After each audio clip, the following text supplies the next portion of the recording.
Great. I'm gonna add one other topic that I want to know what you guys think about. Okay. This is a big topic in the community. Reparations is I don't want to say it's in the community, but it's been a topic from like I feel like since it's like brought up. People bring it up since like what like the 60s maybe they were talking about reparations. Were they trying to get reparations back then? Before after slavery. When did right after slavery. So what was it? The 40 acres. 40 acres in the mule. 40 acres in the mule. Okay, so where do you guys think? I want to know, Maxine. I want to know first. What do you think about?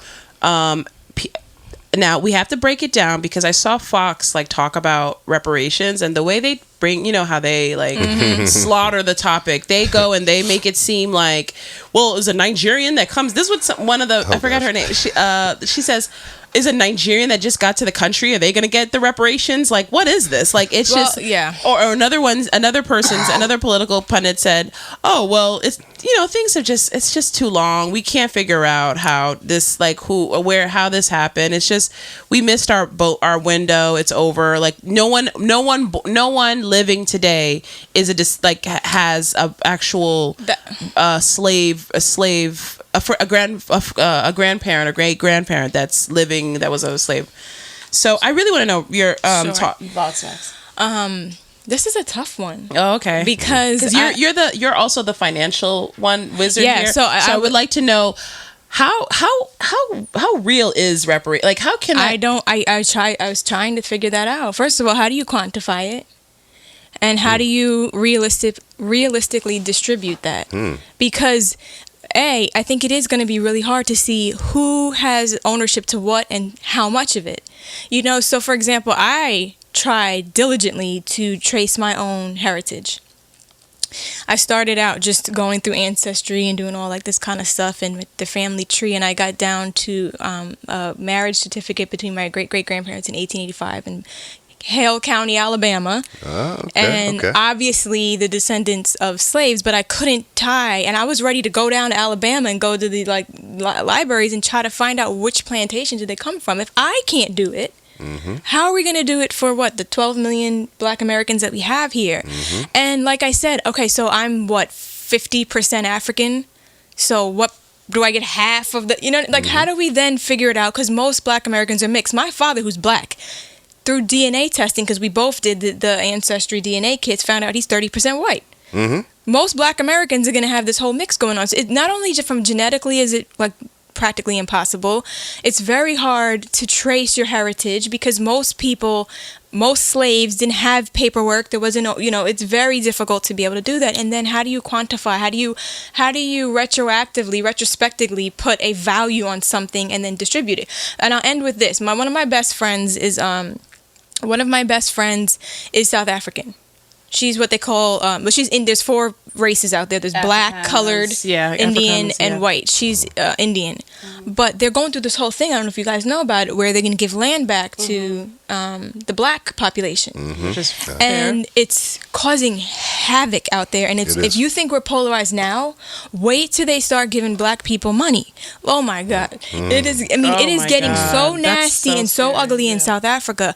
I do think something has to happen, but I don't know if it needs to be like money. I was reading there was some people who were saying like maybe there's other sources and you know, I guess that's what affirmative action or things like that are essentially, but like there need to be some kind of other way to give back and acknowledge the disadvantage that took place in the horror. And I just don't know. Well, I'm just going to jump in. I'm going to just add this into the conversation for you guys to debate. In 1990, USA gave $1.6 billion to 20,000 Japanese Americans. That's 1990. In 1990, Austria gave $25 million to Holocaust survivors. Not each person, but they broke it up in general. 1988, Canada gave 250,000 square miles of land to India and Eskimos. 1988, Canada gave 230 million to Japanese Canadians. And I can go on and on. The difference is all of these people can trace back to their heritage. Most of them. It's not hard to trace the Japanese. Yeah, but I think Jewish people, it's kind of hard too. But when you enslave people, they were brought over here. There wasn't any kind of documentation for the most part. I mean, there probably is to some standpoint because you were a piece of property. There's Blacks that live here that aren't from Africa. Nothing to do with Africa, West India. But there was still slavery, not the United States, but not the United States doing slavery. So you don't.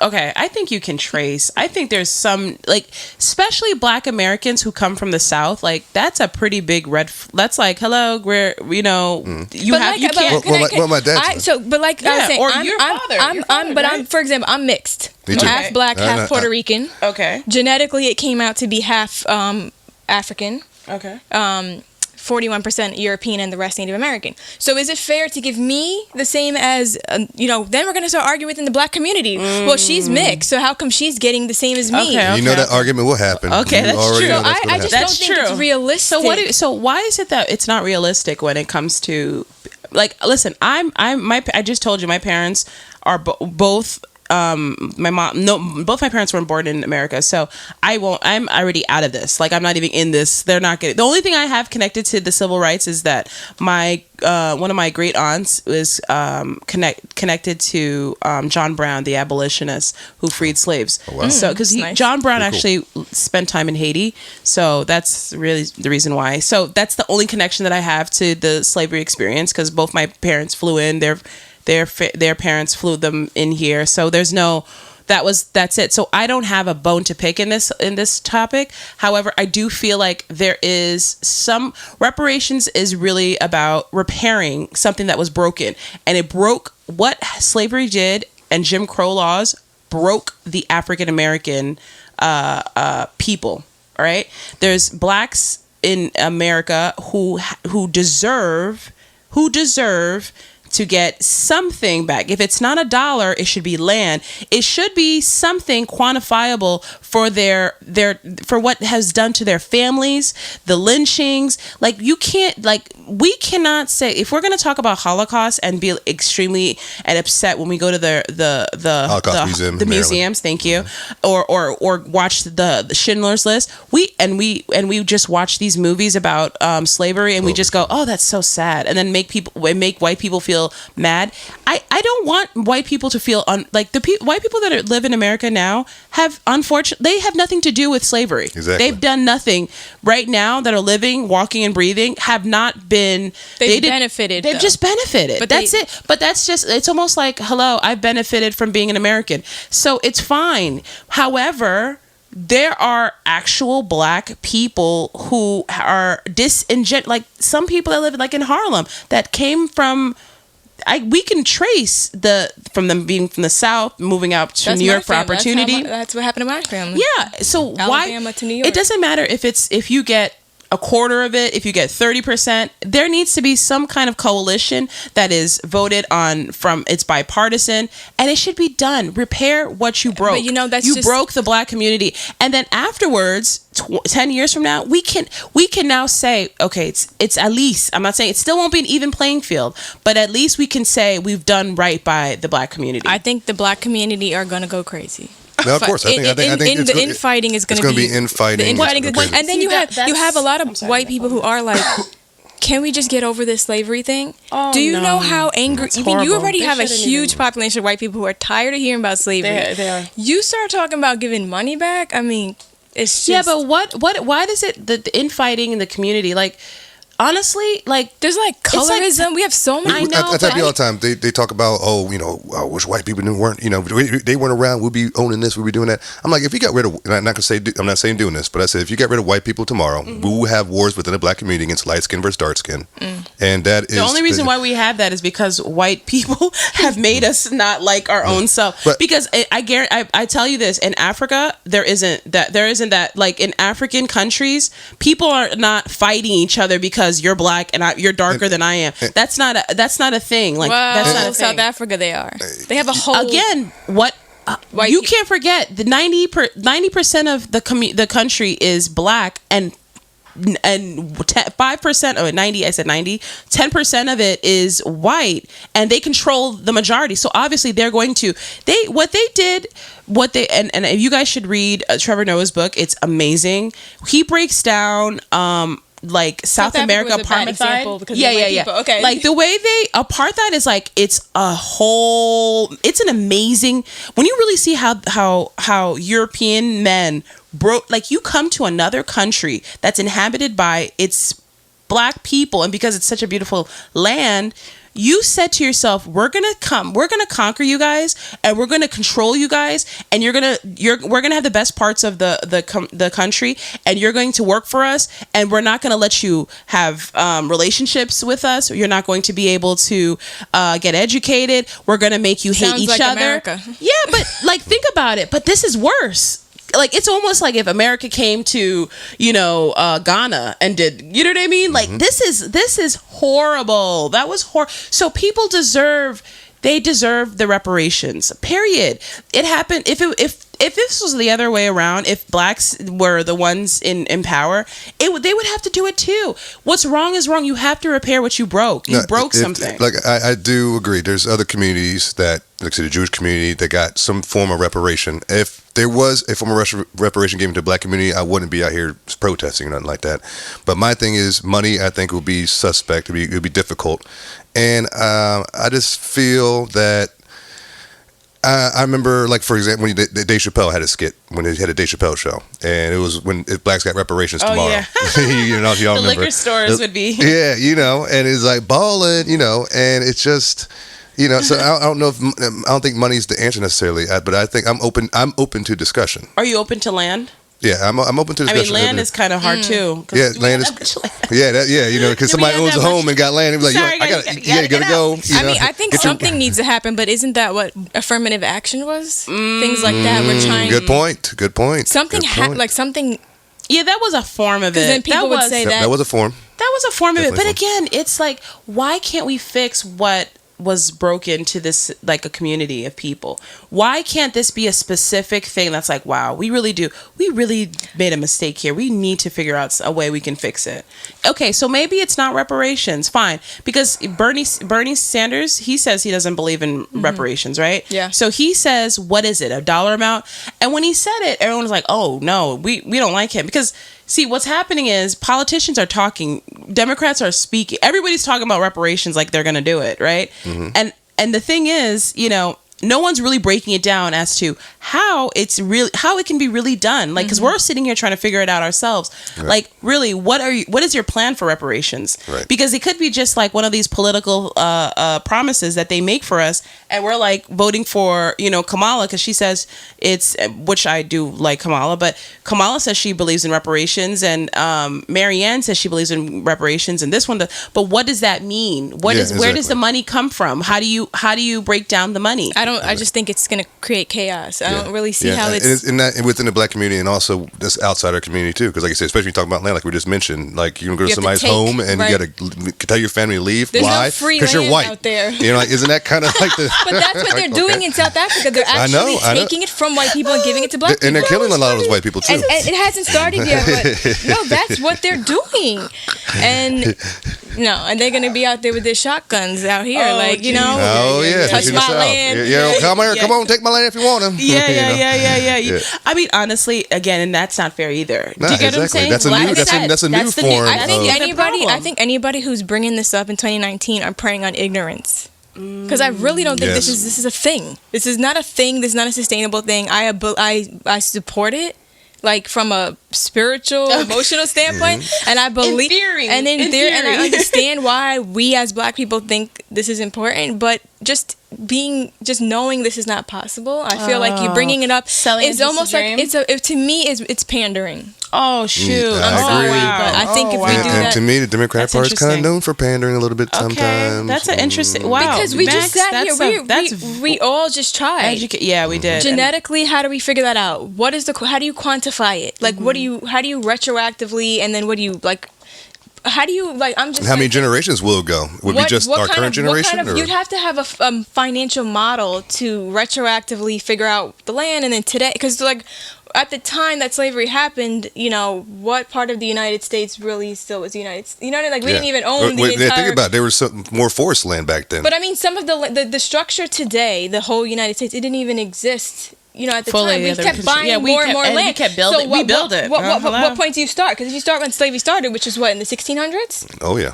We didn't even have the whole land we have now. So why do you figure this out? It's not possible. Yeah, it just... but you guys also have to understand that for hundreds of years, people were slaves, right? Yes. And there's, white people got a head start in America. They got a big head start. We understand. I think the best way I understood, I forget who explained slavery. I think it was D.L. Hughley, which was random, but he said that you have to understand why slavery was created. And basically what he was saying was it was a way for United States to build its country up after leaving, breaking away from Britain. And they needed help building the country. And they figured that, if we bring people to this country to do it for free, you know what I mean, we can build it faster. That's why I tell people. And think about why capitalism works. Why is America number one? They had free labor for over hundreds of years. And that's why free labor. And that's why I tell black people all the time, when black people are so quick to say, they say my country, I'm from America, I'm African. Yeah. No, we are, if not just as much, we are more entitled than Americans. But we have nothing to claim. We have nothing to show for that. You have nothing. But that's why we get nothing to show for that. But you can only say my grandfather helped build this country, but it's like, yeah, but you didn't get anything for that. Yeah, but that's not fair. You're not like, what are we, the glorified interns? Yeah, but if you look at after slavery was over, how we came together as a community so strong. I mean, Black Wall Street. I mean, we were showing people that we to me, the black community is the most united when we want to be. Correct. And now we're no longer united. And like baby mama and baby daddy is normal now. And it's like back in the 50s and 60s, we were the strongest family unit of all the communities. How do we go from the strongest family unit of all communities to baby mama drama? It's because of the Democratic Party and their policies, welfare policy being one of them. So it's like I'm trying to wake black people up and say we need to come together again, because when we come together, we are the ones who create style, culture. So much we do that people follow us and copy us. It's like, can we just come together and really get stuff done like we did back in the day? I mean, that's nice and all. Kumbaya over there. But I personally think that, there needs to be some kind of storyline for people to see, because there are people today that are still disadvantaged because of, decades and decades or hundreds of years of what happened, and they're still in environments where they're set back. And I think that's what is the problem, is that our elected officials, our government, we need to own that. And I think they need to somehow figure out which communities, which people today are still disadvantaged because of slavery, because of Jim Crow, whatever it may be, and how do we get them ahead? And there's different institutions, whether it's the criminal justice system, whether it's education, and I think we've all been essentially talking about that and trying to get there. But I think this reparations is a much more aggressive way to just handle that. But I think ultimately, with all these other policies and other things we're talking about, we're acknowledging this disadvantage, which the elephant in the room is that it was slavery, or the way things. But there's other cultures that got pretty bad treatment here in this country. Native Americans, to me, got worse than blacks did in this country. Right, and they still haven't gotten. But they got landed. That's what I was gonna say. It's a smaller community. You can tie it back. It's so much more. I see what you're saying. They got their land. They got certain things. Don't they get tax breaks? I think they don't pay taxes. They don't. Aren't they sovereign? And a lot of them are alcoholics because their life isn't that good. Oh God, I'm not saying that. My life you'd be an alcoholic too if this was your country and they threw you off your country. And then they put you. Tears. Yeah. Well, Andrew Jackson, Democrat. You would still. Just throw that in there real quick. Yeah. You would. He's going to keep throwing up. So I'm not denying the justification or the validity. I'm just saying, realistically, I don't see it. I agree with working out. So we have to maybe come up maybe with something. maybe you've enlightened me today, because since everyone's talking about reparations, I did kind of start feeling like, wait a minute, why does everybody keep saying there are reparations? So my thing was they're just gonna say it, and then they're not gonna really do it. But I think what you just said today kind of broke it into reality, is this is another form of pandering. Yeah. Because there's no real way that we can quantify. If you really ask them, I guess that's what our goal is, to get one of these candidates in here and really break down, how do you see yourself being able to provide reparations to the black community and the people who are direct descendants of slavery, you know? Exactly. So, listen, this was our first podcast. I think we can go on, and we can do this all day. Yeah, we can do this all day. I love the energy here, and I think we're gonna really have a really, really awesome time doing this. We're gonna end here today on this topic. And again, like, you know, follow us. My Instagram's Kerstyn, KERSTYNJ. You can follow me on Instagram. Maxine? Maxine.Outerbridge, OUTER bridge. That's on Instagram. Okay, Conservative in New York. You can find me on Instagram with that title. Conserve in New York on Twitter. YouTube, you can find me Conservative in New York. And on my Facebook, you can find my fan page as Wright is Right. And that's my last name, Wright, W. And Wright like right wing, with an R at the end. Perfect. All right, guys. Thank you for listening, and we're out. Adios. Bye-bye.